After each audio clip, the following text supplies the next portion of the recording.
Hello and welcome, my fire sign zodiac friends. This is Jennifer from Mystic Star. I want to thank you so much for spending time with me today and watching this video. This is going to be my group reading for my Aries, Leo, and Sagittarius friends in celebration of Groundhog's Day. I know it sounds crazy, right? A reading for Groundhog's Day?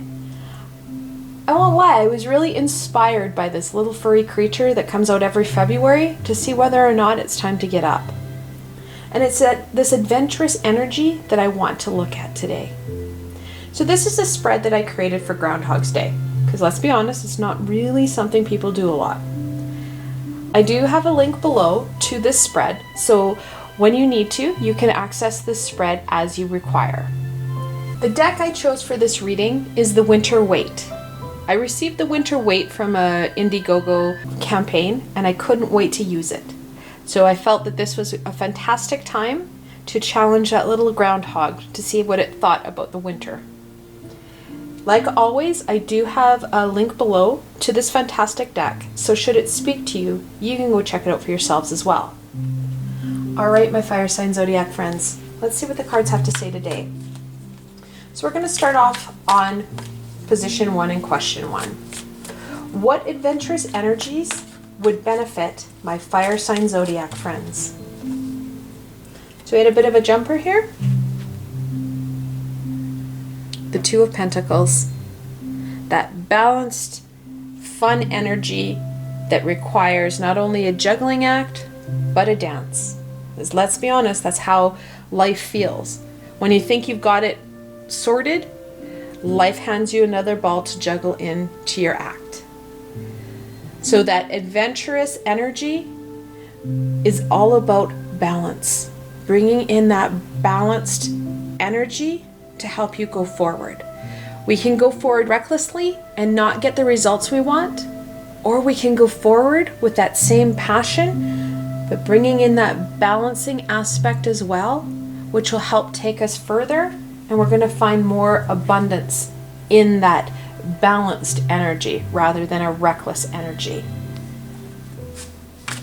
And then on to, I've got jumpers already. Question 2, what insight will my fire sign zodiac friends gain from being more adventurous?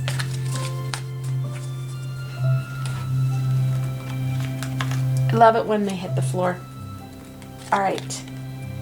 So the first one, the Five of Pentacles. Fives are a bit of a conflict number. We struggle with the fives the most. Pentacles about that growth and abundance. It's our second pentacle. The Five of Pentacles talks about isolation and feeling disconnected.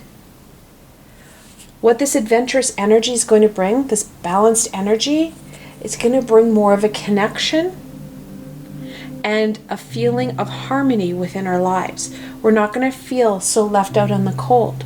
We're going to be inside the church, enjoying the warmth and hospitality of those around us. With the 5, jump the 7. Again, we've got another pentacle. That growth and abundance is becoming very evident for you, my fire sign zodiac friends. The 7 of Pentacles, now 7s are a bit of a challenging number as well. However, they're a victorious number. 7 is actually a lucky number, not an unlucky number. Now, the 7 of Pentacles is a work card.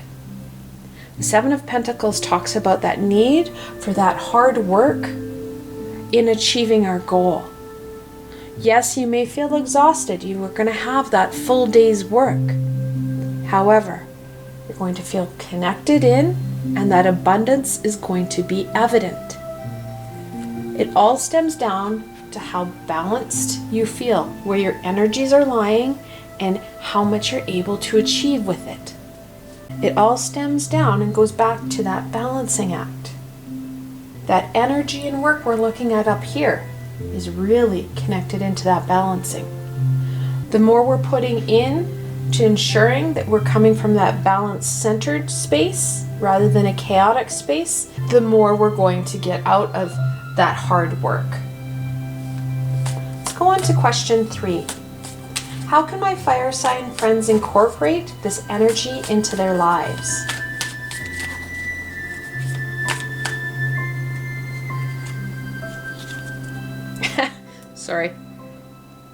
Temperance. She's the 14th card in the Major Arcana. She talks about balance and energy flow.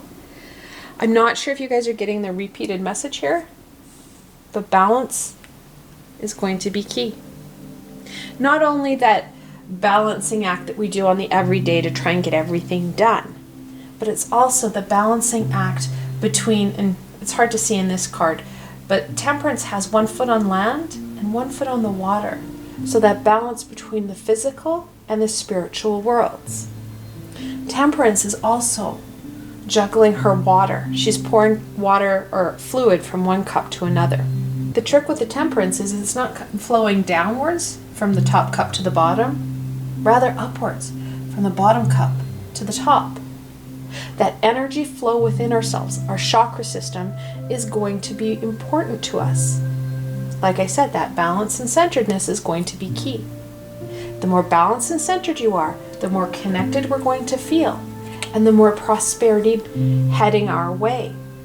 When we focus in and nurture ourselves and that energy and balancing flow, the more we're going to get out of it, because our vibrations raise. And the higher our vibration, the easier it is for us to manifest and create in our lives. On to question 4. How will this adventurous energy bring more stability into my fire sign zodiac friends' lives?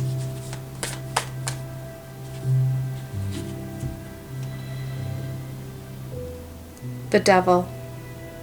He's the 15th card in the Major Arcana. And he talks about those vices and addictions that we use to overcome those challenges and soothe ourselves when we're distressed. They're not the highest vibrational coping mechanisms. Let's be honest. They're the ones we revert to when we're stressed out. It's those lower vibrational coping mechanisms that we're going to be challenging because we're raising our vibration. We're focusing in on that balancing and centered energy, not those lower vibrational go-tos. When we're faced with a challenge, that's when we really focus in on the Temperance and the 2 of Pentacles. That balancing. Focusing on the high vibration rather than the low vibration. When we don't give that lower vibrational energy the resources it needs to function, we start to release its power on us. We give the higher vibrational energy those resources it needs to function, and we solidify and improve our relationship with it. So in the end, the stability is going to come in as we shift out from that lower vibrational coping mechanisms into those higher vibrational coping mechanisms. And then finally, what must my fire sign zodiac friends hold close to their heart and continue to work on?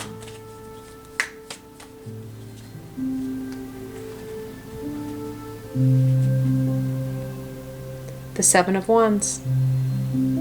That inner fire and determination. Wands are about passion and that inner courage. 7s again is that conflictual number. It's a conflict number. However, it's usually victorious. We're going to have to really use that solar plexus, that inner fire, that courage and determination to take on the devil and make these shifts.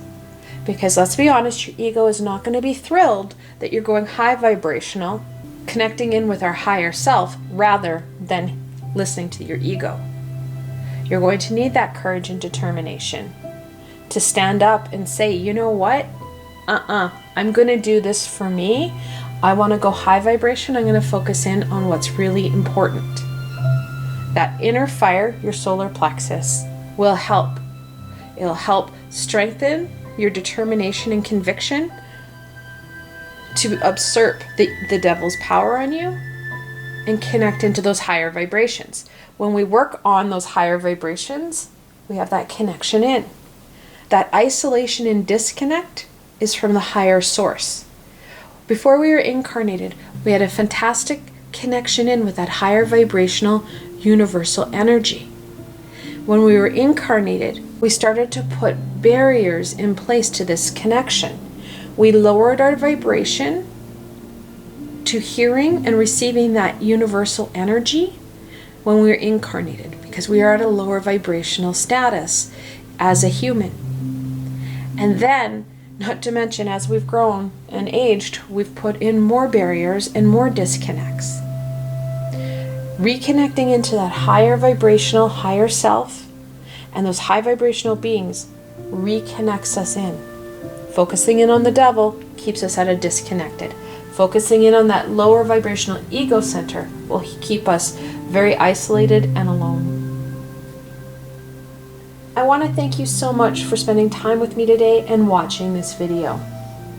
I hope that you found this video fun and helpful, and that you were able to gain some guidance into what this adventurous energy of the groundhog offers us.